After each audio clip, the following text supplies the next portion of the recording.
इतनी ठंड में आप सारे घर न छोड़कर उधर बैठे हो, हमारी खातिर बहुत बढ़िया बात है और हमने खुशी भी हुई। तो आप सबका बहुत बहुत धन्यवाद। मेरे साथ में बैठे बड़े बुजुर्ग, मेरे साथी, मेरे युवा साथी भाई सोमवीर जी के साथ में जो अपनी टीम है, सामने बैठे गांव के सभी सम्माननीय बंधुओं, मैं दो बातों से सहमत नहीं हूं। एक तो सोमवीर भाई की मेरे साथी है, दूसरा भाई साहब अभी बोल के गए। सोमवीर जी ये कह रहे थे कि भाई ये जो लोग आए हैं, ये देवेंद्र जी आए हैं, ये निस्वार्थ आए हैं। भाई मैं तो सहमत नहीं हूं। अगर मैं अपनी बात करूं तो मैं तो सबसे ज्यादा स्वार्थी आदमी हूं,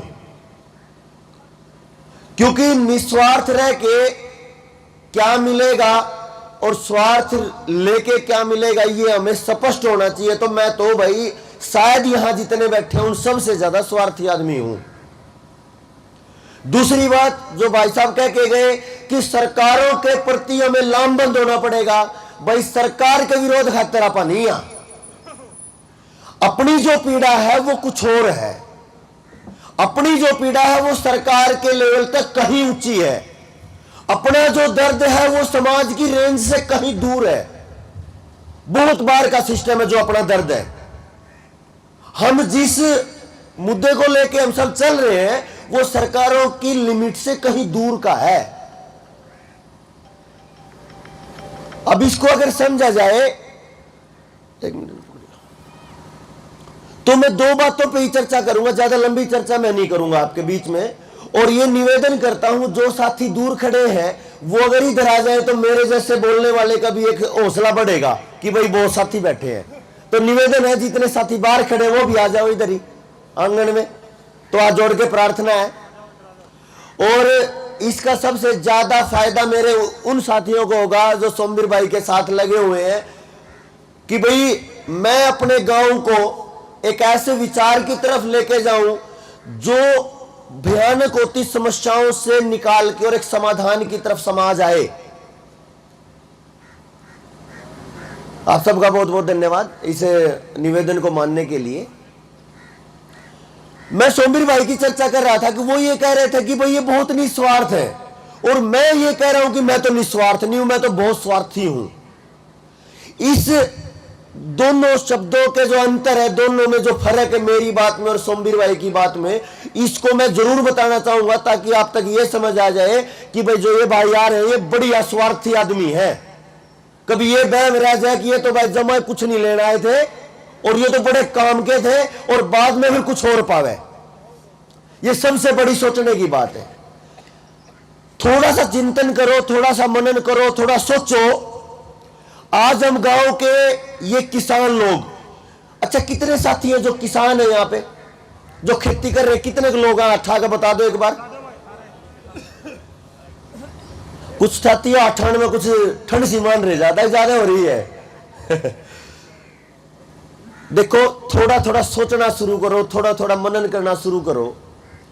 भाई आज अगर हम खेत में जावा तो खेत में अपने पास किसान का क्या है, और किसान को बोलो, किसान को किसान बोलो तो क्यों बोलो, ये भी एक सोचने की बात है। मैं ये सोच रहा हूं पिछले 10-12 साल से मैं चर्चा कर रहा हूं, मैं एक चिंतन कर रहा हूं, मैं खोज कर रहा हूं कि जिस समाज में ये विचार बन चुका है कि भाई बिना यूरिया, बिना डीएपी, बिना जहर के खेती हो ही नहीं सकती, ऐसे समाज में, ऐसे देश में मैं इस विचार पे चला हुआ हूं कि पहली बार पूरी पैदावार बिना जहर, क्या ये संभव है?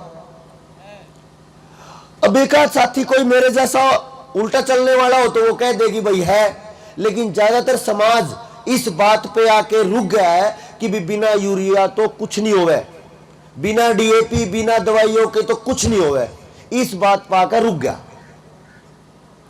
तो आज अगर किसान की बात करो तो थोड़ा सोच लो एक बार। आप किसान हो, ठीक है, कैसे किसान हो? आपका बीज आपका अपना नहीं है, क्या अपना बीज?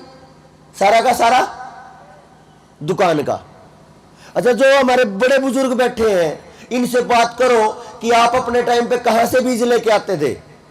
अपना ही था सब, पिछले साल का आगे बो दिया, अगले साल का आगे बो दिया, यही चला रहा था। लेकिन ताऊ जी आज अगर हम बात करें तो आज अपना कोई भी बीज खेत का नहीं बचा। अच्छा, थोड़ा आगे बढ़ो, खाद वो भी दुकान के, बीज दुकान का, खाद दुकान का, उसके आगे दवाइयां वो भी दुकान की। अच्छा, मशीनें वो भी दुकान की, मशीनों में जलने वाला तेल वो भी बाजार का, बड़ी बड़ी कंपनियों का। उसके आगे चलो, जब फसल पैदा हो जाए, बड़ी हो जाए, काटने का, लगाने का, बीज बोने का टाइम आए तो मजदूर अपने नहीं, वो भी मशीनों पे, वो भी कंपनियों की। और जब फसल आ गई और आने के बाद जब उसको बाजार में बेचने जा रहे हैं तो भाव आपका है क्या? किसका है भाव? भाव भी दुकान का है, बाजार का है। तो ना आपका बीज है, ना आपका खाद है, ना आपकी दवाइयां हैं, ना आपकी मशीनें हैं, ना आपका भाव है, यानी आपकी फसल भी आपकी नहीं। अच्छा, जमीन आपकी है? अच्छा, किर का वहम है होगा आपकी जमीन है। अगर ये वहम हो तो समझ लो लगभग 95% से ज्यादा जमीन बैंकों में गिरवी है आज, लिमिट के नाम पे। तो इसका मतलब ये है, अगर एक खेती को एक कोई भी कंपनी मान लो छोटी सी, तो उस कंपनी में आपका क्या? ना कंपनी आपकी, ना मालिक आपका, ना वहां के औजार आपके, ना वहां की मशीनें आपकी, आपका कुछ भी नहीं। तो आप वहां पे क्या हो? आज हम जो किसान अपने आप को कह रहे हैं, आज वो किसान अपने ही खेत में, अपनी ही जमीन में बंधुआ मजदूर है, इसके अलावा कुछ नहीं। मेरी कोई बात आपको ये लगे कि भाई तू गलत कह रहा, टोक दियो भाई, खड़ा हो गए। क्योंकि अपन चर्चा करने बैठे हैं, ये पंचायत बैठी है, गांव की पंचायत बैठी है, इतने बड़े बड़े बुजुर्ग अनुभवी लोग बैठे हैं, इनके बीच में आज ये जरूरत है युवाओं को खड़ा होकर बात करने की कि जो गलत हो चला है उस पर बात करना शुरू करो, नहीं तो कुछ नहीं बचने वाला। जब मैंने 2010-11 में खेती पे बदलाव शुरू किया, नौकरी छोड़ के, तो एक साथी ने पूछा, सुनील चाहता क्या है तू? बोला, भाई मैं तो कुछ नहीं चाहता, मैं केवल एक ही बात चाहता हूं, मुझे फर्क नहीं पड़ता मेरे गांव में कितने दिन बाद जैविक खेती होगी, कितने दिन बाद बिना जहर की खेती होगी, लेकिन मैं एक बात चाहता हूं कि मेरे गांव की हर एक बैठक में, हर एक चौपाल में, हर एक चौराहे पे खड़े होने वाले, बात करने वाले जितने लोग हैं, बड़े बुजुर्ग हैं, युवा हैं, छोटे हैं, बड़े हैं, महिलाएं हैं, उनके बीच में ये चर्चा चलनी चाहिए कि भाई जहर ज्यादा हो गया और अब इसको खत्म करना जरूरी है। चर्चा चल पड़े तो वो काम अपने आप होना शुरू हो जाता है, क्योंकि जब चर्चा चलेगी वो सब लोगों के पास जाएगी तो उस पर कोई सोचेगा भी, जब सोचेगा तो उसको करेगा भी, और करेगा तो किसी ने पहली बार आधा किला बदला तो फिर 2 किले बदले, फिर 5 बदलो, फिर पूरा गांव बदला, और फिर वो गांव से हरियाणा और देश की तरफ बढ़ते हम। तो मेरा आज का वो किसान जो पूरी तरह अपना था, सब कुछ, खाद बीज दवाइयां मशीनें बैल सब कुछ अपना था, भाव अपना था, आज वो किसान के पास अपना कुछ नहीं है, वो केवल और केवल बंधुआ मजदूर है, इसके अलावा वो कुछ नहीं है। तो इसका मतलब खेती में अपना कुछ नहीं। आगे थोड़ा बढ़ जाओ, यहां पे हो सकता है ये कोई कमाल का गांव है हरियाणा का, हो भी ऐसा, आपके गांव में ऐसे कितने अच्छी नस्ल के सांड और अच्छी नस्ल के जोटे हैं जो अच्छी नस्ल के आगे अपने पास पशु आ रहे हैं, है गांव में कोई? भी मैं तो चर्चा कर रहा हूं, भाषण नहीं दे रहा, बताते जाओ, नहीं है ना? वो कहां के हैं फिर? वो टिक्के आ रहे हैं ना, वो भी कंपनियों के हैं। वो आपके घर में जो पशु आ रहा है वो भी टिक्कों का आ रहा है ना? अब तीसरी बात, सरकार ये कह रही है कि 35% तक बांझपन समाज में आ चुका है। 2009 में मनमोहन सिंह चिल्ला चिल्ला के कहता है इस देश के 43% बच्चे कुपोषित हैं। कुपोषण का मतलब ना शरीर स्वस्थ है, ना खून पूरा है, ना आंखें मजबूत है, ना कुछ भी नहीं है, तो वो कमजोर है। तो तब मैं सोचता था, जब पढ़ता था, कि भाई ये देश तो आधा तो खत्म हो लिया, 43% का लगभग, तो 50% आ गए। वो कुदरती है, मैंने अगली खबर जब पढ़ी 2015 में, तो वही सरकार, सरकार का मतलब आदमी नहीं, सरकार का मतलब वो व्यवस्था, वहां पे बैठा एक आदमी ये कह रहा है कि इस देश के 63% बच्चे कुपोषित हैं। और वही सरकार, वही व्यवस्था 2020 में कह रही है कि 35% बच्चे नपुंसक हैं। और इसके साथ साथ देखो कितना कमाल है, एक तरफ तो नपुंसकता बढ़ रही है, एक तरफ खेती का नाश हो रहा है, एक तरफ जवानी का नाश हो रहा है, एक तरफ पशुओं का नाश हो रहा है, और साथ साथ में क्या हो रहा है, टिक्के लगा के बच्चा पैदा करने के हॉस्पिटल भी खुल रहे हैं। आपको ये नहीं लगता कि ये कुछ बड़ा षड्यंत्र है? क्या मेरा गांव इतना ठंडा हो गया कि इनको सोचने की चिंता खत्म हो गई? क्या ये इतने ठंडे हो गए कि अपने बच्चों के बारे में सोचना बंद कर दिया? जिस देश का खेत का बीज चला गया, जिस खेत का पशुओं का बीज चला गया, और जिस समाज का 35% युवा, चाहे लड़का है लड़की, वो नपुंसकता की तरफ है, तो क्या हम इतने ठंडे हो गए कि हमें सोचने का, विचार करने का कोई मादा ही नहीं बचा? अब ये जो चिंता है, ये मेरी चिंता सबसे बड़ी है। मुझे फर्क नहीं पड़ता सरकारों से, मुझे फर्क नहीं पड़ता कोई कुछ भी करे, मुझे फर्क पड़ता है मेरे समाज का कोई युवा परेशान है, मेरे समाज का कोई बुजुर्ग परेशान है, मेरे समाज का खेत परेशान है, या हमारे पशु परेशान है, जिसके कारण से पूरा समाज परेशान है, उससे मुझे परेशानी है। अब जब सोमवीर भाई ये कह रहे थे कि भाई ये तो निस्वार्थ लोग हैं, भाई मैं तो नहीं निस्वार्थी लोग आदमी, मैं तो खूब स्वार्थी आदमी हूं, क्योंकि जब इस समाज का 35% नपुंसकता जब 50% बढ़ेगी, उसमें मेरा बच्चा नहीं आएगा क्या? मेरे बहन बेटी, मेरा परिवार नहीं आएगा क्या उसमें? और अगर वो मेरा परिवार भी उसमें आ रहा है, तो इससे बड़ा या इससे गिरा हुआ काम मेरे समाज में होगा क्या? अब अगर कोई मेरे को बोले कि तू जिस तरीके से चल रहा है सिस्टम, बोले कि तू 50 करोड़ ले या 100 करोड़ ले या 200 करोड़ ले और अपने बच्चे की गर्दन दे दे, तो मैं मानूंगा क्या? तो मेरे पास मानने के लिए कोई कीमत नहीं है, मेरे पास मानने के लिए कोई स्वार्थ नहीं है, क्योंकि समस्या मेरी पीढ़ी पे आ चुकी है, समस्या मेरे बच्चे पे आ चुकी है, समस्या मेरी संतान पे आ चुकी है। अगर उस संतान को बचाने के लिए कोई कीमत रखता हो, या उस संतान को खत्म करने के लिए उसकी कोई कीमत लगाता हो, तो उसको मैं दूर से ही राम राम करूं, अभी तू जा। और अगर मेरे इस विचार का विरोधी कोई साथी यहां पे हो कि भाई मुझे कोई नहीं फर्क पड़ता, 100 करोड़ लेके मैं अपने बच्चे की जान दे सकता हूं, उसको राम राम भाई तू जा। क्योंकि एक चीज मैं लंबे समय से सोचता आया, आपने कुतिया ब्याई देखी है?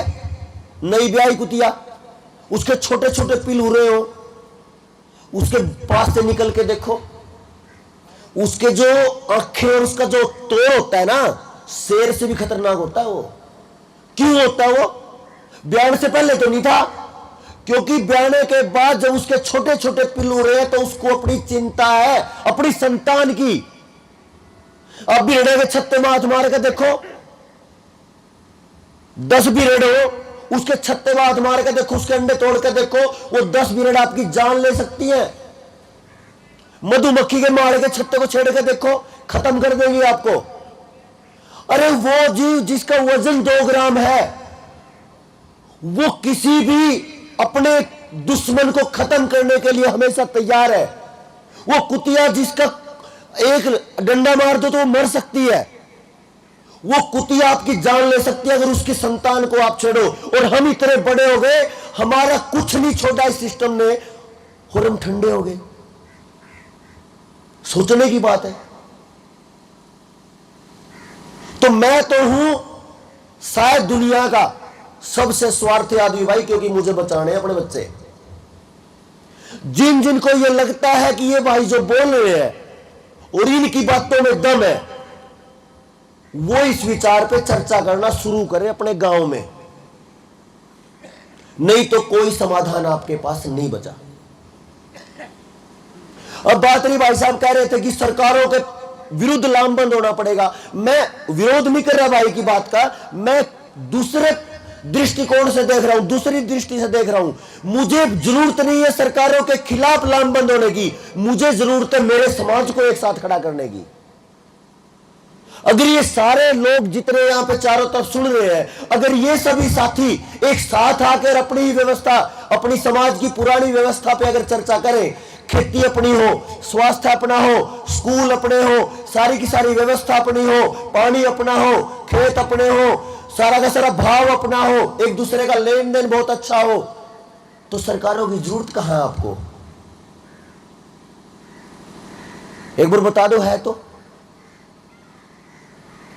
क्योंकि ये जो लोग हैं जिनकी भाई साहब बात कह रहे थे कि भाई इनसे बचना पड़ेगा, लामबंद होना पड़ेगा, ये केवल और केवल आपकी पीढ़ी को तहस नहस करने के लिए तैयार हैं। तैयार की कैसे है? आप बीजों पे जा रहे थे तो एक बीज आया था कपास का, नरमा। इस साइड कपास हो रही होगी, कपास का एरिया नहीं, नरमा। उसकी हालत क्या है पता है आपको? नरमा में बीमारियां, नरमा में तबाही, क्योंकि वो बीटी है। सारा बीटी आया ना, देसी बीज बचा ही नहीं। और बीटी क्या है? अगर आप लोगों ने उस पर ध्यान दिया हो तो बीटी का अपना बीज नहीं बनता। और अगर उस बीज जो बन भी रहा है वो छोटा सा दाना, उसको बो भी दो तो पैदा नहीं होता वो, और वो बांझ बीज है। ऐसे ही करके 15 फसलें लाइन में है। सरसों आ चुकी है, वही बीटी वाली, बीटी मस्टर्ड, जीएमओ। अगर इसने मैं एकदम देसी भाषा में बात कर दूं जो सबका समझ में आ जाए, जीएमओ ना भी समझ में आया अंग्रेजी का हो, बीटी ना भी समझ में आया अंग्रेजी का हो, जब एक कोई भी जीव है पूरी दुनिया में, उन्हीं जीवों के दो मां बाप एक साथ मिलते हैं नई संतान के लिए, तो एक नई संतान की उत्पत्ति होती है। जैसे फसल आजकल देखो आप, हरा हरा खीरा आ रहा है, खाते हो एकदम हरा खीरा, एकदम काचा काचा, उस खीरे में बीज नहीं है, क्योंकि कंपनियों ने उसके बीज के साथ एक छेड़छाड़ करी। क्या छेड़छाड़ करी? उसमें से जो नर बीज था वो निकाल दिया, अब उसमें केवल मादा मादा बीज है। अब क्या पूरी सृष्टि में कोई ऐसा जीव है जो बिना मां बाप के बन जाता हो? अब उस बीज में से जब पिता का बीज ही खत्म कर दिया, अब वो जो बीज है वो केवल मां वाला बीज है, तो नपुंसक बीज है कि नहीं है? मेरी बात समझ में आ रही है कि ऐसा तो नहीं हो हवा में ऊपर को गई हो सिर के? क्योंकि ये जो बात है ये आपके बच्चों की, आपके पोते पोतियों को तबाह करने के लिए की तैयारी है। जो मेरा स्वार्थ अगली पीढ़ी का, आपका भी अगर ये हो जाए और इसको आप समझ जाओ तो बहुत कुछ हो सकता है समाज में। तो मैं पूरी तरह बड़े लेवल का स्वार्थी हूं, क्योंकि मुझे अपने बच्चे बचाने हैं और मुझे यह जरूरी नहीं कि मैं सरकारों के विरुद्ध लामबंद हो जाऊं। मुझे जरूरत है कि मैं अपने समाज को इकट्ठा कर लूं। मेरा लक्ष्य यह है और मेरी टीम का भी। तो मैं ये कहूंगा कि सोमवीर भाई, जब भी आगे किसी सभा में यह कहो कि हम निस्वार्थी हैं, मत कहना। यह बोलना कि हम सबसे बड़े स्वार्थ वाले हैं, क्योंकि मुझे अपना गांव चाहिए, मुझे अपना समाज चाहिए, मुझे उसका अपना परिवार बचाना है, तो मैं तो सबसे बड़ा स्वार्थी हूं। तो मत कहना कभी भी। और ये जो खेल है इस पे मैं आखिरी बात करके बैठूंगा, ज्यादा समय नहीं लूंगा। एक डॉक्टर हुए अपने बड़े विद्वान है अभी भी, वो कहते हैं कि मैं जब पढ़ता था 1970 के आसपास, तो अमेरिका के एक बहुत बड़े वैज्ञानिक ने खोज करी और खोज में यह बताया कि जितना भी दवाइयां हम खेत में स्प्रे कर रहे हैं, दवाइयां छिड़क रहे हैं, उनमें तय अगर 100 ग्राम दवाई छिड़की तो 1 ग्राम तो फसल पे लग रही है और बाकी 99 ग्राम हवा में खराब हो रहा है, हवा खराब हो रही है और बाकी पानी को और जमीन को खराब कर रही है। यानी 100 में तो 1 ग्राम ही अपनी फसल पर काम कर रही है। तो उस टाइम पे फोन और ये इंटरनेट ये कुछ नहीं था, लगभग 50-52 साल पहले। तो बोले कि मैंने चिट्ठी लिखी उसको और चिट्ठी का जवाब आया 4-5 महीने बाद। तो जब चिट्ठी लिखी थी, चिट्ठी में यह लिखा था कि भाई आप तो अमेरिका के यानी इतने बड़े देश के वैज्ञानिक हो, तो आप रुकवा दो इनको। जब 1% ही काम कर रहा है तो इतना ज्यादा जहर हो गया खेतों में। तो उसका 5 महीने बाद जो जवाब आया वो आप सब किसानों के लिए सबसे जरूरी है समझना। वो ये कह रहे थे कि भाई देखो, जो अमेरिका की सरकार में बैठे हैं उन्हीं लोगों की ये दवाई बनाने की कंपनी है। समझे बात? आई बात समझ में? भाई वे तो नेता है और वे कंपनियां के मालिक हैं। तो वे कंपनियां के मालिक अपने पैर पे कुल्हाड़ी कैसे मारेंगे? अपनी कंपनी बंद करके। तो ये तो समाधान का रास्ता नहीं है। हमारे बीच में भाई वीरेंद्र वैद्य जी हैं। हमारे जैसे मैं खेती पे काम कर रहा हूं, देवेंद्र भाई ने शिक्षा पे बहुत गजब काम किया है। ऐसे हमारे बड़े भाई हैं वैद्य वीरेंद्र जी, वो स्वास्थ्य पे बहुत ऊंचे स्तर का कार्य कर रहे हैं कि आप ऐसा जीवन जियो कि आप बीमार ही ना पड़ो। तो भाई का स्वागत है। तो वो जो साथी का जब जवाब आया कि भाई वही कंपनियों के मालिक है और वही नेता है सरकारों में, तो ये समाधान का रास्ता नहीं है, किसान को इस तबाही से बचाने का रास्ता ये नहीं है। तो बोला कि फिर क्या है?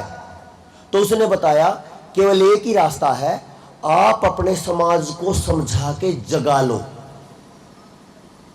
कि भाई जो ये दवाई आ रही है ये आपके तबाही का रास्ता है, ये जो बीज आ रहे हैं ये आपकी तबाही का रास्ता है, ये आपको कोई भी आया लोन बांट के चला गया ये भी आपकी तबाही का रास्ता है।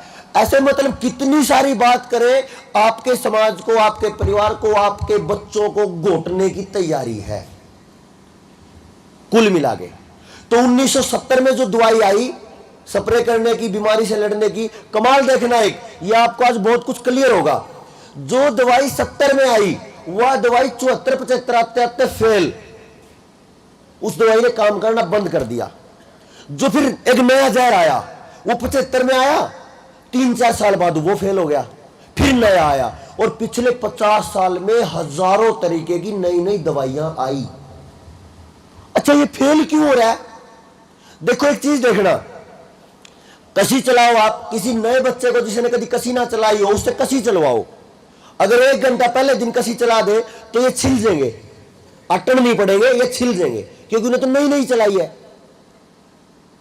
अभी एक तो ये है जिसने नई नई कसी चलाई और एक ने पहले दिन 10 मिनट कसी चलाई, अगले दिन फिर 5-10 मिनट फिर चलाई, 15 दिन उसने 10-10 मिनट कसी चलाई, तो उसके हाथ पक जाएंगे, फटेंगे नहीं, यानी उसके हाथों को आदत हो जाएगी। इसी तरीके से इस पूरी परमात्मा की इस सृष्टि में एक कमाल है, चाहे कोई कीड़ा है, चाहे कोई वनस्पति है, चाहे कोई पेड़ पौधा है, अगर उस पे एक ही दवाई बार बार मारोगे तो तीसरे चौथे साल में वो उसकी आदत में आ जाएगा, यानी वो वनस्पति, वो कीड़ा उस दवाई से मरता नहीं। ये तो है असली विज्ञान। लेकिन किसान का अपना विचार क्या बनेगा? जैसे ही तीसरा चौथा साल आएगा तो किसान कहता है नुको भाई नहीं इतने रामखोर हैं, दवाई नकली बना दी। ऐसा ही कहे ना कई बार, नुको पहले बड़ी बड़ी दवाई थी, कीड़े मार दिया कर दी या कबाड़ मार दिया कर दी, 2 साल तो आराम में काम ही नहीं कर दी। काम तो जहर तो वही है, लेकिन वनस्पति ने, उस कीड़े ने अपने ताकत को बना लिया। जैसे 10-10 मिनट मेहनत करके हाथ ने उस कस्सी की आदत डाल ली, ये प्रकृति है। तो फिर उन्होंने क्या देखा, जब बीमारियां नहीं हटी तो 95 के पास आगे बोले कि नहीं नहीं भाई ये तो समाधान नहीं है, दवाइयां तो चलती रहे साथ में, बीज बदलो। तो हाइब्रिड बीज लेके आए और आपके देसी बीज धीरे धीरे खत्म हो गए। तो देसी बीज खत्म और आपके आगे हाइब्रिड बीज। हाइब्रिड में फिर वो दवाइयों से ही पैदा होने वाले थे। अगर आज के जितने गेहूं का और ये सारे बीज हैं, इनको अगर बिना दवाइयों के बोओगे तो ये नहीं बढ़ते, पैदावार ही नहीं आएगी, क्योंकि वो दवाइयों से ही निकलने वाले हैं। तो उसके बाद लेके आए वो बीज जो आपके यहां पे तबाही का मंजर है, बिट्टी।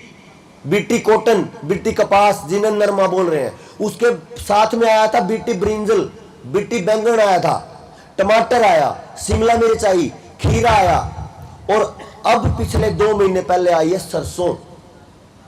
और आपके खेत की जो सरसों का एरिया है उसको तबाह करने का पूरा प्लान तैयार है। तो मेरे गांव वासियों, मेरे बड़े बुजुर्गों, नौजवान साथियों, मैं तो इतना ही निवेदन करता हूं सोमवीर भाई की बात पे कि हम तो पूरे बड़े स्वार्थी हैं भाई, क्योंकि हमने बचानी है अपनी औलाद, और हमारी औलाद जब बचेगी जब आपकी बचेगी। इस बात से सहमत होंगे? मान के चलो गांव में नशा चल पड़ा और आधा गांव नशेड़ी हो गया, तो मेरा बालक बचेगा के? तो मैंने अपना बचाना होगा तो क्या करना पड़ेगा? सारे गांव के बच्चों का नशा छुटवाना पड़ेगा, तो मेरा बच्चा बच सकता है। और ऐसी ऐसी हजारों चीजें हैं जहां पे हमें काम करना है। तो मैं हूं बहुत बड़ा स्वार्थी, मैंने आपको बता दिया। और इन्हीं बातों के लिए जो मेरे पास विषय है, बात रही खेती की, वो जो स्पेशल विषय खेती का है, पहली बार बिना जहर पूरी पैदावार, उस पे सोमवीर भाई को हमने बोला था कि एक दिन ऐसा करेंगे इस प्रोग्राम के बाद, जिन जिन साथियों का ये विचार बनता है कि भाई हमें इस विषय पे चर्चा करनी है डिटेल में, 2 घंटे, 3 घंटे, 5 घंटे, आप दोबारा से उन साथियों को चुन लेना जो खेती को समझना चाहते हैं, जो खेती के उस विचार को समझना चाहते हैं जिसमें पहली बार पूरी पैदावार बिना जहर आ जाएगी। तो उन साथियों को बैठा के फिर 5-7 घंटे, पूरा दिन, 2 दिन, जितना वो कहेंगे उतनी चर्चा करेंगे और एक समाधान की तरफ बढ़ेंगे। और ये गांव जो पूरी तरह, पूरा गांव क्या है, गांव, हरियाणा और पूरा देश और पूरी दुनिया जहर की हो गई है, डूब गई है जहर में, 1-1 इंच मिट्टी का जहर में डूब गया है। उसे निकालने के लिए हम सबको इकट्ठा होना पड़ेगा। तो आप सब ने इतना ध्यान से सुना, आप सबका बहुत बहुत धन्यवाद। नमस्कार।